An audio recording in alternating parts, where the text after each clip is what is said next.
We often get asked the question, can employees become a preventive controls qualified individual by participating in an online training course?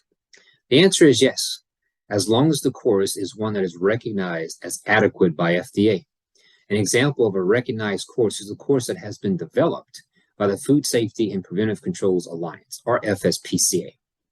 All of our PCQI classes at Food Safety and Quality Services are FSPCA courses. So how does online training differ from in-person training? The agenda with these classes do not change with online training, only the approach.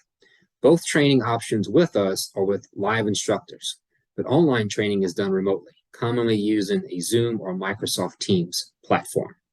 We still do all the required group exercises with online training.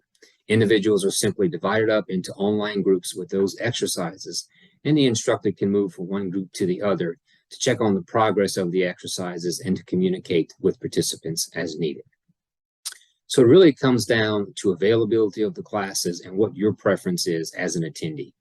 Some people rather be online and others need to be in person. In some cases, we also host hybrid classes where some attendees are online and others are in person. So whatever your preference is, we certainly have the right option for you. Hope to see you in one of our classes soon.